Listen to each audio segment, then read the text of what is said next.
I'm glad that my colleague from the other side has moved to limit debate, because this hearing, to put it bluntly, has sucked. There is one thing that Republicans and Democrats seem to have in common today, which is that we're willing to be players in a game. Both sides, at times, using this hearing to take shots at our favorite political nemesis. And I see some members practically patting themselves on the back when they get a good insult or counterpoint in. But this isn't a game. Oversight isn't a game. Under this Republican majority, we have wasted month after month censuring, expelling, holding people in contempt, and almost impeaching. And for what? Okay. Republicans have passed nothing of substance in the House.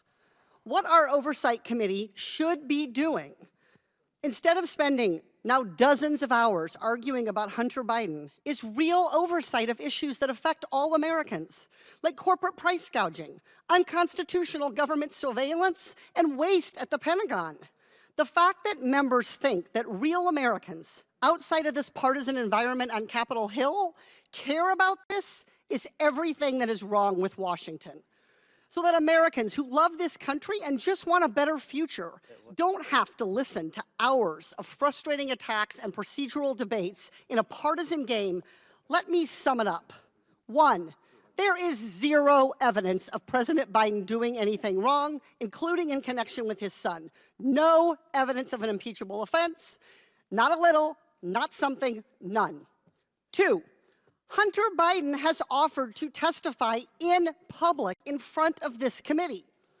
If Republicans only want his secret, private testimony, that is, as the kids say these days, sus.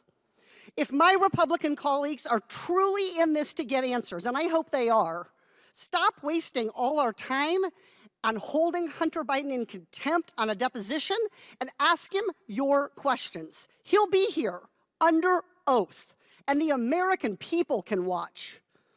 What's more transparent than that?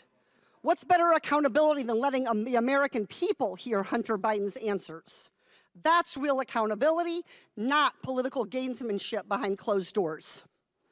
This is a game where nobody wins and everybody loses. It is Washington at its worst. And I'll tell it like it is without pointing the finger at either party. This sucks. I yield back. Does any further member wish to debate on the Frost Amendment? Mr. Chairman. Mr. Palmer. I appreciate the gentlelady's remarks, but I do want to point out that one of the reasons it's necessary for Hunter Biden to appear to give a deposition is that he is a material witness in an ongoing investigation of potential corruption at a very high level. I think, to your point, that this has devolved into partisan politics. When we have an obligation as members of this committee, a very solemn responsibility to pursue evidence and investigate charges legitimately and not let it become what it has become today. And I don't think we're getting there. I do think that Hunter Biden has a responsibility to respond to the subpoena through his legal counsel, if he so chooses, in a responsible way. What he did in showing up outside the steps of the Senate is contemptible. He shouldn't have done that.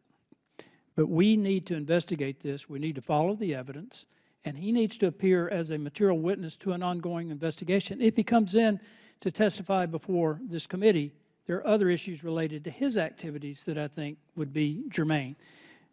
But I really believe at this point we need to move forward with this, and frankly, I think Hunter Biden should have responded to the subpoena and either himself or through his legal counsel. With that, Mr. Chairman, I yield back.